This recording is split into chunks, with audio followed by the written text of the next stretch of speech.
Welcome to NEK VT Rocks. My guest today is Elaine Collins. Elaine, you've been here before 2 years ago, is that right? 2 years ago. That is horrifying to me and to you, probably. Yes, yeah. You are the principal of Newport City Elementary School. I am. And you're doing all kinds of interesting and creative things there. What's new? So we've really had to work a lot on systems at our school. Prior to my being there was so many administrators in and out. What always happens to a system when there's lack of consistent administration is that systems fall apart. Right. And people within the system are working like the Dickens to make things work, but without consistent responses and knowing how things should be responded to, it just doesn't work efficiently. So for the first couple of years, really, our goal was to create a more positive working climate for adults and kids, to create this positive learning environment, which really impacts kids far more than we know. Right. So building relationships, building trust with each other, were all sort of job number one. Also, sort of concurrently, we were working on behavior management systems. We have a lot of students in our school who struggle behaviorally. We tend to have a population of students who have a lot of things going on in their lives. Right. And so those have behavioral impacts. If we think about behavior as an expression of an unmet need, and then we figure out ways to meet those needs for students. That's really been the systems work that we're doing. So when we think about, a student who might be seeking attention, for example, and their behavior might be escalating out of control. So that may look like throwing a chair, it may look like crying, it may look like hitting, biting, kicking, spitting, any of those things. Then we create situations where they can get positive attention, right? Follow what we expect. We'll give you some positive attention and sort of break that cycle of using negative attention using negative behavior to get attention. How many kids do you have now? We have about 360, between 360 and 370, I believe, right now. Our numbers are down about 20 from last year. Every year I've been there, we've had an increase. This is the first year of a decrease. So our students, because of the nature of Newport, we have a lot of services in Newport City, which is wonderful. People need services, right? But if we have 189 low-income or transitional housing units in Newport City, opposed to 9 in Derby, per se, right? So we tend to get families who have some need who come to Newport City. It's wonderful, again, that we have those services in place. Except we don't have enough. Right. And it also has implications for our work, that we have students that require more of us. So that work, that systems work that I was referring to earlier is really around building enough supports to meet unmet needs, right? And so we've added a guidance counselor. We have 2 full-time guidance counselors. We added time to a school psychologist, so he's full-time. We've added a social emotional learning coach. We have a home to school coordinator. We have a conflict resolution room person. All of those positions, if you look from the outside in and don't understand the dynamic, seem to be a little peripheral, and why would you need those in schools, right? But the nature of school today is that it's necessary.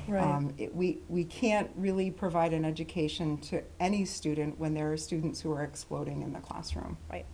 So the other thing that we added 2 years ago was access to classroom education program. So we have a full-time behavior specialist, a full-time behavior team assistant, a paraeducator, and currently a case manager position that's unfilled, so an intensive case manager who provides differentiation for kids who require, who have some academic needs. The goal of that program is to really help support students with being in their classroom. It's not a pull-out program per se. We don't want to take students who have lots of behavioral needs and put them all together. They're never right. For one thing, it would be very hard to manage. For another, it would also be really hard for them to acclimate to a regular classroom situation. So what we do really is to support kids in their classroom environment. And the goal, sometimes we have to pull kids out for a short little reset, but the goal really is for them to be in the classroom as much as possible.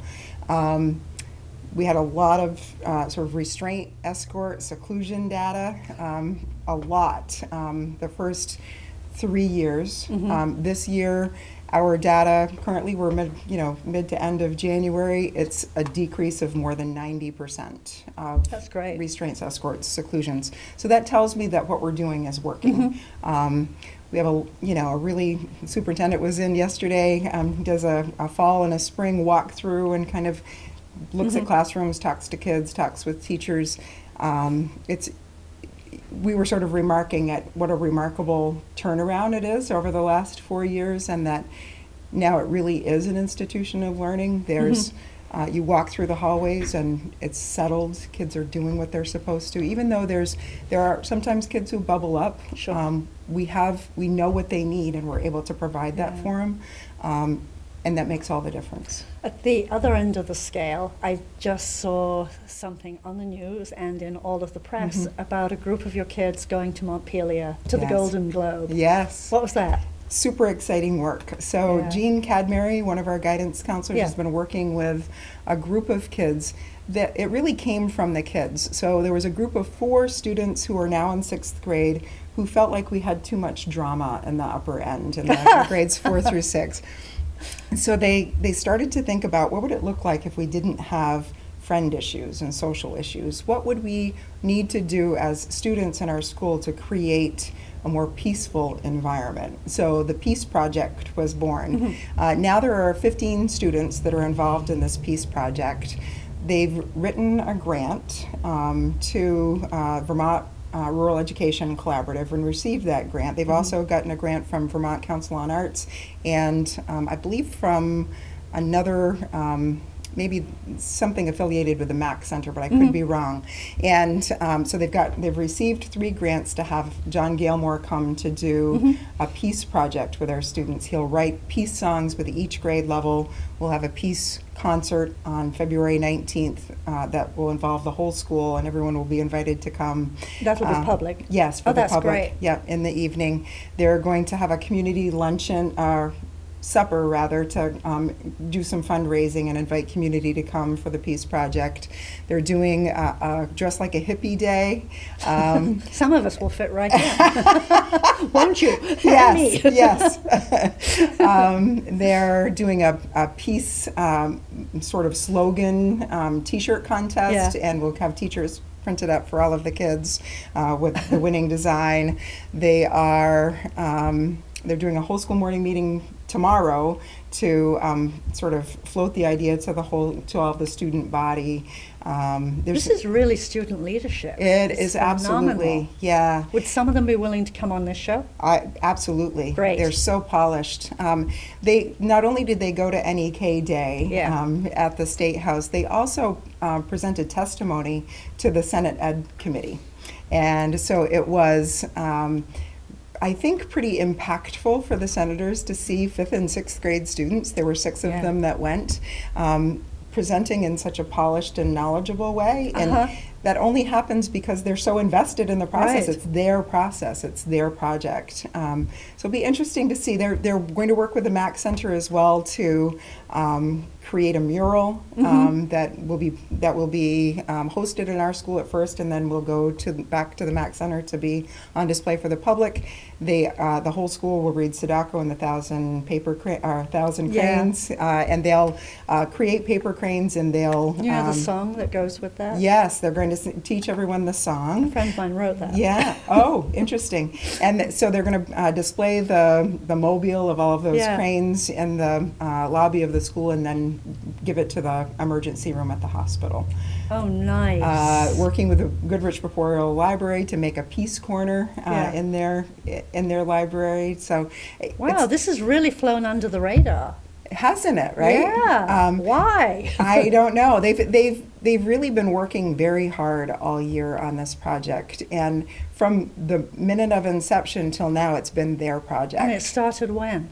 It started this fall with, Wow. yes, so they've been working all year long on this peace project. Talk about a model, though, for adults in this town. Yes. They started September, and they're already at the place they're at, which is way along, and it's still only January. Yes. And we would never have left the first table because we'd be sitting around blathering. Right, yeah. It's so great. They're really, Mrs. K has talked about how productive they are during their meetings. They come in and they delegate jobs to each other, and there's someone who's in charge of, well, I'm going to take care of the Dress Like a Hippie Day, and I'm going to take care of the, and so they really are good at being efficient in their work. Yeah. So I'm excited to see how it rolls out. I'm also excited to see these kids as they get older, right? And what movers and shakers they're going to be as they expand on their student leadership, but then leadership as adults. How many are you losing to middle school?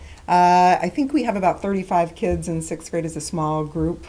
So we'll graduate those kids out, but a lot of those kids, there are several kids who are a part of the Peace Project, but there's many still some more in who are 5th still in 4th and 5th grade that Perfect. will continue that on. That's really wonderful. I mean, I know you're a school that is taking in kids with a lot of issues because that's the climate that we're all living in. And it's totally unrealistic to expect the school to be able to fix everybody's life. It's true. Totally Right. unrealistic, but that's the expectation. Right. It's not going to happen from our city government either. They have enough other things to do. Right. They can provide leadership. Yeah. It would be nice if they did, but where is the help that you guys need? How can you get community involved? Because you've obviously got the ideas.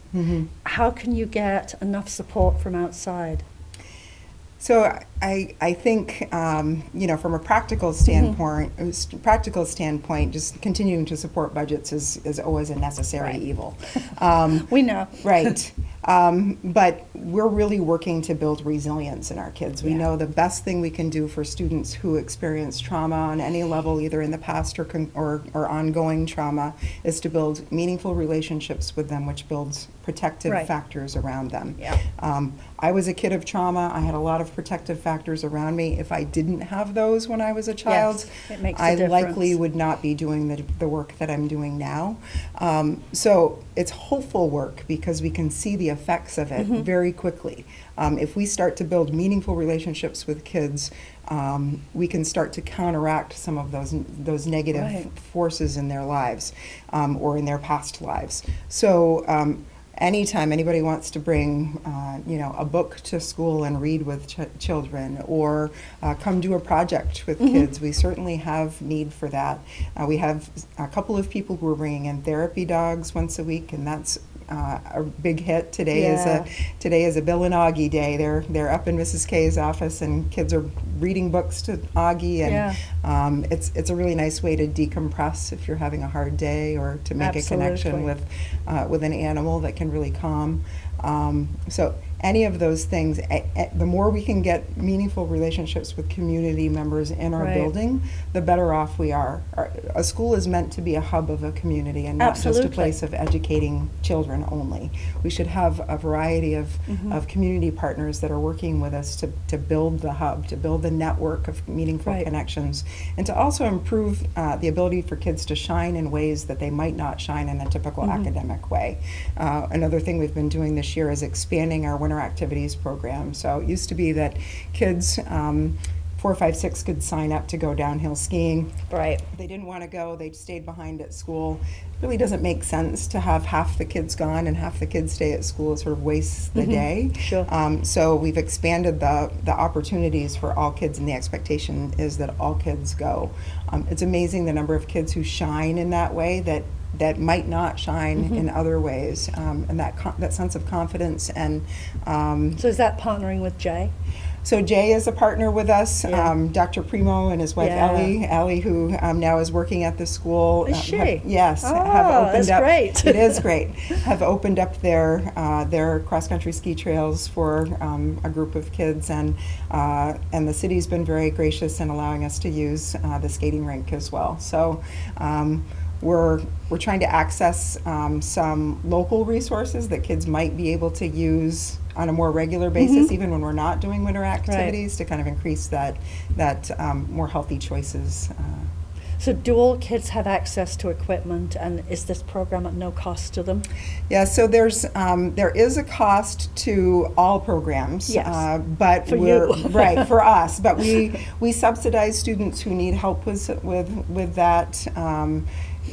We tell, here's the price of however much it costs, and all donations are donations of all sizes are accepted. Great. And then we subsidize what's not able to be paid. So, so somebody could raise money for a project like that for you. Yeah, absolutely. There's all kinds of things that we would love to do that are really enriching programs for kids that do cost money, and in tough budgeting years, it's hard to come up with those. What else do you want? In the perfect world, what are you hoping for? I'd love to see some sort of landmark field trips, like certain grades that do certain things every year. For example, when I worked in other schools, we did Washington D.C. trips or Boston trips, or those are extraordinarily expensive trips, especially in a school the size of Newport City, where you have 50 to 60 kids in a grade level. Fundraising to send kids on a trip of that magnitude is pretty expensive. Yes, it is. But those are really the trips that kids are going to remember and sort of expand their horizons. So that's kind of the next, it's down the road a ways, but it's something that I'd like to start to work towards. Some of those really impactful landmark trips that we can just say, well, every year the fifth graders are going to go to bang, wherever it is, and that's the place. And so it's something that they can look forward to throughout their years. What about crossing the border? Is there a way that could be negotiated? I'm sure that a lot of the kids don't have passports. Right. So I've taken kids across the border, even post 9/11, and there's a little bit of a hassle to it. You have to have birth certificates or some other identification. Parental permission, obviously. Right. Just in case you're kidnapping them. All the way to Stansted. I'm really interested in kidnapping 50 kids. Yeah, I'm sure you are. I bet you are. But it's a risk, I suppose, that you might take, that you get caught somewhere at the border with questions about someone's ID or something like that. But we have done it, not at Newport City, but I have done it with other groups of kids. So we haven't entertained that notion at Newport City yet. No one has yet, but. I'm it's open so sad to that we have this wonderful resource, which is another country, another language, literally, that we can walk to. I know. And we just don't access it. I know. Yeah. It's so sad. It is. We have continuing partnerships with community agencies like Farm to School that brings us out into the community and brings community into us. They've been a wonderful partner. They help us with our community garden. They help us with taste tests every month. How do you handle the community garden in the summer? Because you guys are out of school, and then you have this garden that by then, in our climate, should just be beginning to be productive. Yeah. So Farm to School helps with that. They send folks out to do weeding and to harvest food. And we water we have an Encore program, which is our after-school program that has a summer program, and so the food is given to the meal preparers for feeding students in those programs. We also invite parents to come, or community members to come. If you want to do some weeding, you're welcome to take the food that's ripe home with you. We don't get many takers on that, but it would probably be because nobody knows. It may be true. So now more people will know. Now they'll know. It just requires contacting the school and letting us know that we're going to come at X day and do some weeding, and that way we can sort of coordinate with our Farm to School partners. How big a garden do you have? It's fairly good size. I couldn't tell you the Right. dimensions of it, but it's fairly good size. We have we harvest a lot of food. We always in the fall, the kids help in the spring to plant, and then in the fall they help to harvest, and they create items to eat for open house. So that's a yearly sort of harvest festival that the kids do. Every month the kids sign up, different grade levels sign up to do taste tests, so they help to create whatever the recipe is around the vegetable of the month or the fruit of the month, and they create something for everyone else in the school to taste It would be test. wonderful to connect that program with the farmers market. It would. Not that I think you have enough to sell, because Yeah. you're obviously using it, Right. but for visibility and Yes. for real, quote, farmer support. Yes. I don't see why that isn't easily possible. Yeah. The other thing Farm to School does for us is helps us to connect with local farmers so Yeah. that we're buying local produce Yeah. and local products. So that's been Yeah. pretty Are successful. you still providing the full meal service We are, for yes, everybody? yes. So Good. that started right. So we're a community eligibility school, and what that means is that our poverty level is high enough that we qualify to serve everyone free breakfast and lunch, regardless of their income levels. Not all schools in our SU even still qualify for that Isn't program. that sad? It Because is. the need is so there. It is. There is legislation, I think, on the table. I don't know where that will go in this session, but to try to extend that to everybody. It's really, we have a lot of students in our school who have food insecurities, and so Right. being able to provide that unmet need is really important for us. If students sign up for the Encore program, the after-school program, they're also given a full meal in that program as well, so it sort of extends into the supper meal. We have the backpack program, which is we connect with some community partners around providing food for kids to take home on the weekends as well. That's great. Yes, yeah. How do you identify your kids? So we, it's sometimes a little careful, right? bet. We know our families pretty Right. well, and we know, we kind of get a sense when folks are struggling. And we always offer, right, to say, Yeah. this is what we have available, is this something that you might be interested in? You know, it's we want to be able to provide support, but only support that's Right. that's needed or wanted. And so, you know, if there are folks that are in our school that feel like they could benefit from that and they're not getting it, they can contact the school and we can get them hooked up for Is there a sure. way of connecting local stores with a program like that in your school? So, for example, Vista, when they're getting close to the date for tossing stuff, toss it in your direction. Yeah. I hadn't thought about that. That would be a great way of sort of avoiding Yeah. throwing away things that are perfectly good to eat Exactly. and I also mean, filling a need of Throwing kids food who are out hungry. makes me crazy. It's so unnecessary. And expiry dates don't mean the food is dead on that date. Right. They really Right. don't. Yeah. But you would be a wonderful resource. I would see that as a win-win. Sure. Because donating to you would be a tax write-off for them. Sure.